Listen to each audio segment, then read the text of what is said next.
Well, first, it's wonderful to be back in Berlin. As Ulrich mentioned, I spent much of this year, the spring semester, in Berlin as a Humboldt Fellow here at the Hertie School. And it's nice to see the new facilities also, which are really spectacular.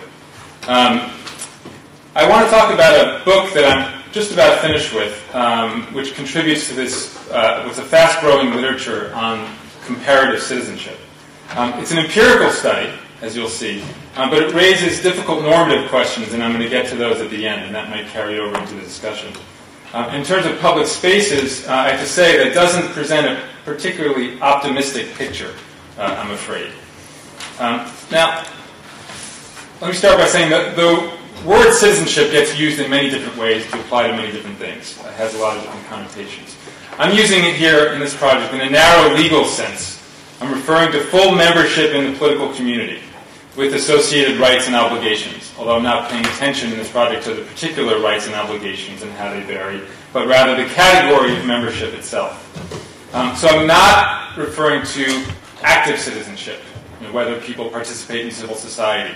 It's a subject I'm very interested in and have written a book about with reference to post-communist Europe, but that's not what this project is about.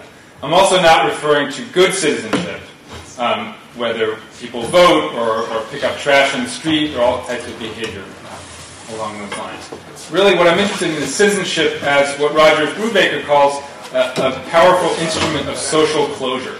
It's what separates citizens from foreigners in a given country. Now, I don't want to rehearse an old debate that went on in the 1990s that I think went too far and is done. But I'll just mention there was debate about whether national citizenship was becoming obsolete, whether globalization was doing away with national citizenship. I think it's pretty clear that that was not the case. Whether it's in terms of politics and elections, who gets to vote in national elections, it's a crucial distinction. Welfare state benefits are distributed in different ways according to citizenship in many countries. Public sector employment, social integration, whether to what extent citizens versus non-citizens of foreign descent integrate in the society, demographics and pension systems, which in all of these countries desperately need more workers, don't always want them. But citizenship still matters as a distinction in everyday life in European societies. And by the way, we can of course now add another distinction, which is sort of banking and financial sectors, where we see that national distinctions still matter. Now, let me get to the empirical part of the project. Basically, the book considers two different puzzles. One of them is historical, the other is contemporary. And most of the book is about the contemporary one, and that's what I'll focus on here. The first puzzle is what explains the historical variation between the countries in the EU15. And I'm focusing on the so-called older member states of the European Union. I do have a chapter on the accession countries that came in 2004 and 2007, but that's not what I'm going to focus on here. The second puzzle looks at, in recent times, in the 11, and I'll explain which they are, relatively restrictive countries, what explains why there's been continuity in some cases, continued restrictiveness, or change, liberalizing change mainly, in other countries, going from the 1980s to today. And I use the 1980s as kind of a benchmark where it's kind of a proxy for earlier historical citizenship traditions, because very little changed during that time period, but a great deal has changed from the 1980s to today in many cases. And to do this, I have what I call an empirical baseline. And I just want to go over this very quickly. I could spend a lot of time on it, and if people really want to know the details of how I measure it, I'm happy to give it to them. But I developed an index that looks at what I think are the core elements of a country's citizenship policy. Use solely, whether it grants citizenship by birth, and there are different distinctions within that. The residency requirement for naturalization, dual citizenship for immigrants, whether immigrants, when they naturalize as citizens, can maintain their prior citizenship. And what's new about this, in several previous articles, I've developed this index, and now in the book, I have sort of a new and improved, if you will, version of this index that's sort of more nuanced, takes into account other sources and other measures, and also the new civic integration requirements that many people are talking about, that I'm sure Kristen will mention. Now, can people see this? I'll explain. Focus mainly on the right. This is the overall index. This gives you a sense of what sort of the coding is here. This is the EU 15 countries. This is their overall score. It goes from 0 to 6, right? And it just gives you a sense of the range of variation. in the 1980s. So this is historical citizenship policies. And we have countries grouped here as by restrictive, medium, and liberal. Okay, so you see there's a very wide range of variation historically in the EU 15. Now, the first puzzle is what distinguishes the historically liberal countries? What explains why this group is so distinct from the rest? Well, very briefly, the argument is that there are two main factors. First is whether a country was a former major colonial power. If it was, it developed relationships with the outside world and its people.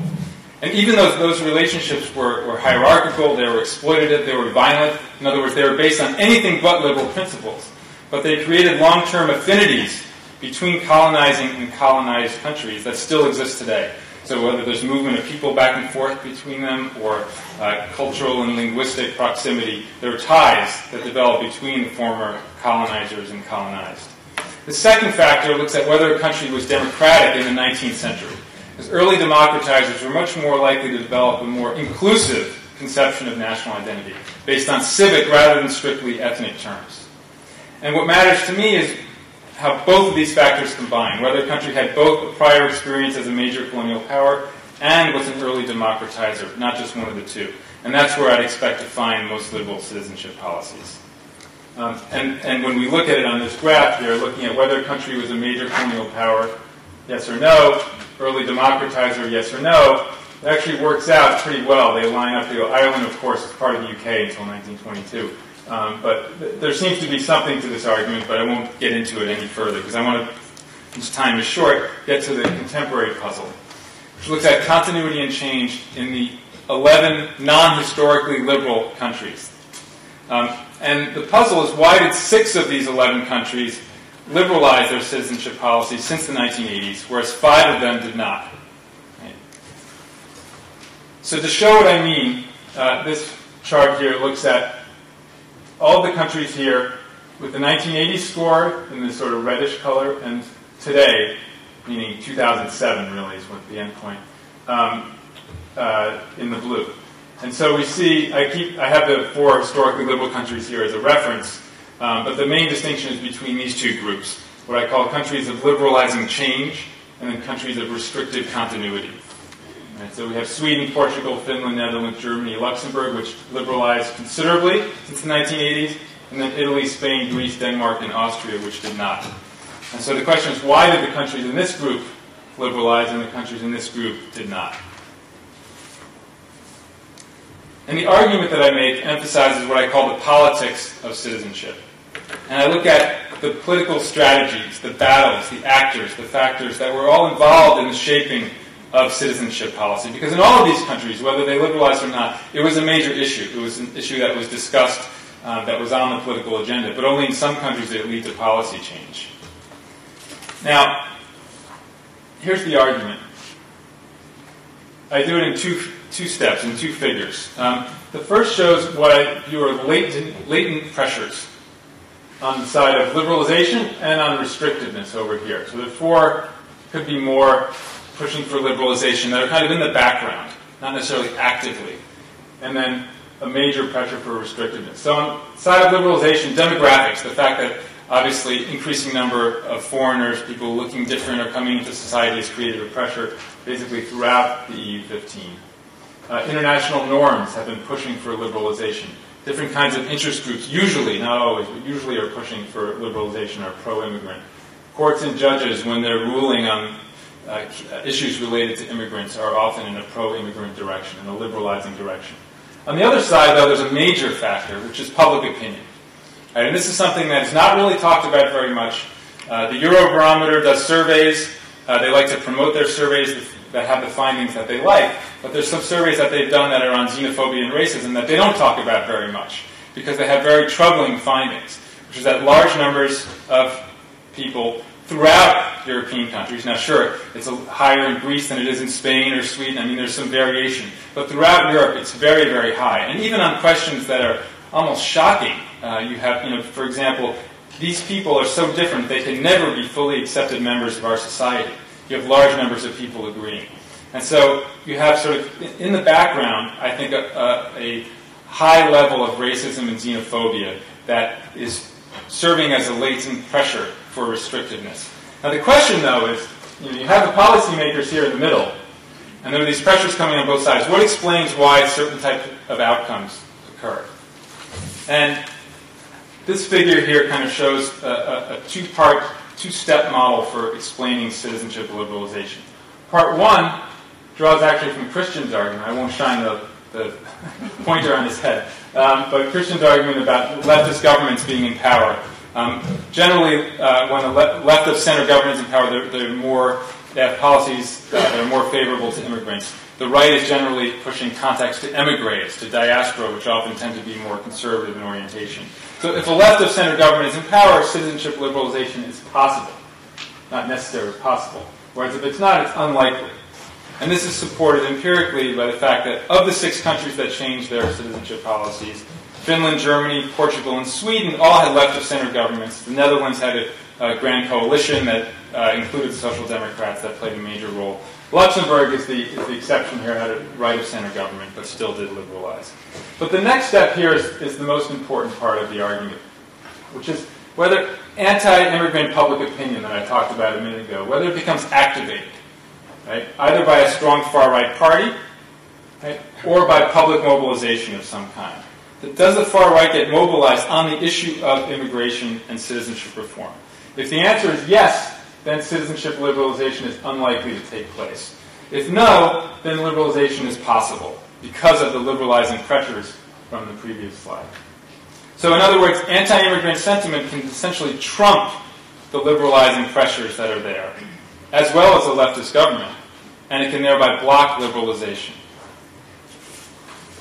Okay, now that's the argument in general terms. Now to try to specify, the challenge for empirically oriented social scientists, of course, is to find measures that fit the context. It's a lot easier to define and spell out an argument than it is to find actual data from the real world that can fit it. Either we give up entirely and just do philosophy, which probably a number of people here would advocate, or we try our best, which is what I'm going to push for. So in the empirical part of my analysis, in a cross-national vein, I then follow it up with case studies of individual cases where I get at this in more depth, but here I'm going to focus on the cross-national part of it. I look at the electoral strength of far-right parties from 1992 to 2006, which I think is a pretty good measure of the strength of the far-right. Now, it's missing other elements of mobilization that might be outside of the party system, but at least it's a good first cut at it.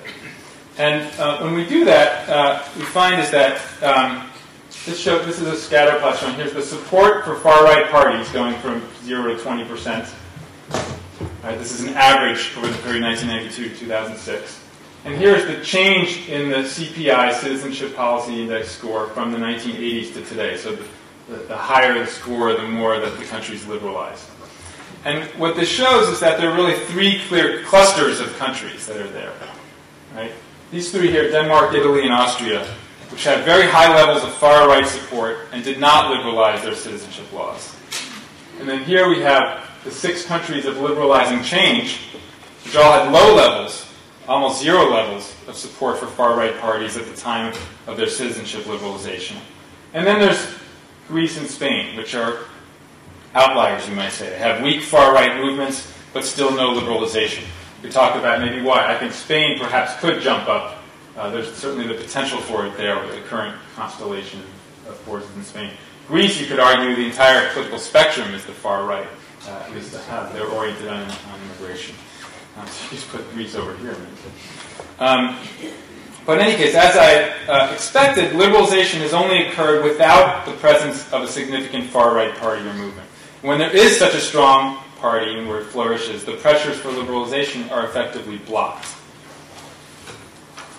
Now, that said, I recognize this is just one bare-bones measure of it, the support for far-right parties. But there's much more to the larger political story. The reaction of more mainstream conservative parties, or even parties on the left, which in many cases have moved on the political spectrum on this issue of immigration, have realized that it's a losing battle and have sort of taken on a more anti-immigrant stance. That can be just as effective in blocking liberalization as an organized far-right party. Another major issue is public referenda or other forms of social mobilization, which can result in very rapid and decisive restrictions, much even more so than the standard process of elite and party politics. This was the case here in Germany in 1999, where there's this massive petition campaign that took place in the state of Hesse, where you had, within a matter of 2 weeks, you had several million people signing a petition against dual citizenship. Right? The initial proposal of the Schröder government was for a massive liberalization, where Germany really would have jumped up, going up to sort of the levels of Belgium or Sweden.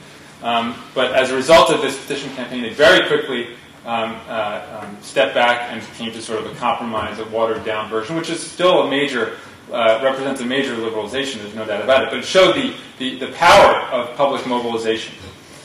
This also happened in Ireland. Ireland is, of course, a historically liberal country, but they had a referendum a few years ago where there was sort of this fear-mongering about pregnant Nigerian women who were coming in their 8th month of pregnancy in order to give birth in Ireland so that the child could have Irish citizenship. And then the ultimate insult was then they wanted to actually go to the UK, but they were taking advantage of Irish law. Now, this may have happened in a few cases, but it was played up in the media and in the campaign to slightly restrict, not fully restrict, slightly restrict use solely, and it passed with 80% support. Think about Switzerland, which of course is not an EU country, but where there are elections, referenda all the time. It seems like every other week there's some election in Switzerland. And whenever the issue of immigration is on the ballot, almost every time it winds up being a decision that's hostile to immigrants. And so there are different forms of mobilization that can play a role in this restrictive tendency. Obviously, this type of analysis that I'm doing here, sort of comparing 15 countries in a broad sweep, it only gets you so far. We need much more detailed case studies to get at the political dynamics that are involved in citizenship liberalization. And this is what I do in actually the bulk, in terms of size, of the book. And if you're interested in learning more about that or talking about particular cases, I'm happy to do so, or happy to recommend the book when it comes out. But I want to close by highlighting, although not resolving, unfortunately, a larger paradox, and I think a serious normative problem that comes out of these findings, which is that in terms of immigration and citizenship, the record shows here that a non-democratic, elite-driven process may actually lead to more inclusive outcomes, whereas genuine popular involvement can result in xenophobic and restrictive policies. So in other words, more democracy, right, in the sense of more involvement from people in decision-making, will not necessarily lead to policies that are more democratic in the sense of being tolerant, inclusive, and fair. So what's the solution? Well, I'll leave that to the policymakers and future policymakers here in the room. But I will say, obviously, we shouldn't go back to the kind of smoke-filled rooms of aristocratic elites. But I don't think that more referenda, more direct democracy is the solution either. And so I guess my main conclusion here is to be careful about the role of democracy in decisions that are prone to populism and xenophobia. So I'll end on that note.